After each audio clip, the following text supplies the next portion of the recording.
Now we were all kitted out, with the exception of Hellboy, in our hazmat suits, which included headgear with a clear plastic window and breathing filter. We started down the trail towards the dig site, supplies on our backs. I've been insanely curious. Never good.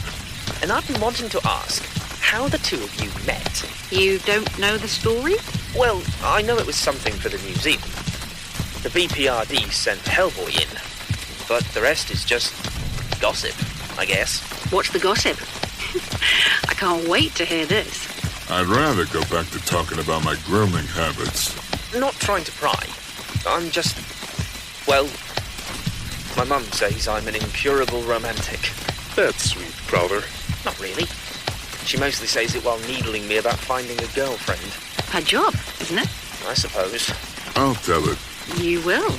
Chasing goblins, jumped off a train, went to a punk show, then a midnight occult auction. She flirted a lot. I'm sorry, what? I flirted with you? You didn't?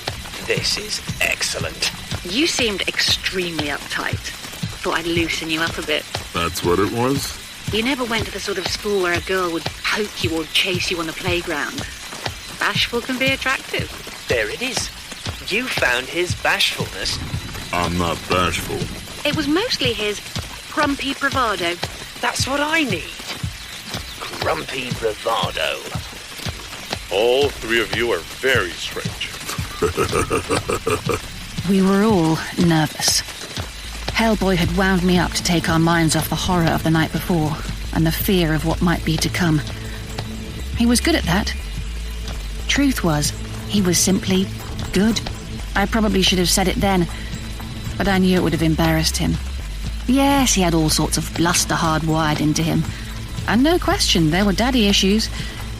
But here, beneath that stony exterior, was precisely the kind of man I'd convinced myself I would never find. The kind of good man I half believed could only be found in movies. I liked the difficulty he had, holding my gaze for more than a few seconds. I liked his gruffness, and the way his eyes lit up when we traded verbal barbs, and the way his mouth tilted into a lopsided thing that passed for a smile. The irony was madness. From the moment I met Hellboy, I was off on an adventure that put me in more danger than most people encounter in their entire lives. And yet, I had never felt safer or more at ease. I wouldn't have known it then if you'd asked me, but by the second day I'd known him, I'd already begun to fall in love with him. I felt like he was my own little secret, like nobody else would understand. And believe me, that's been more or less true ever since.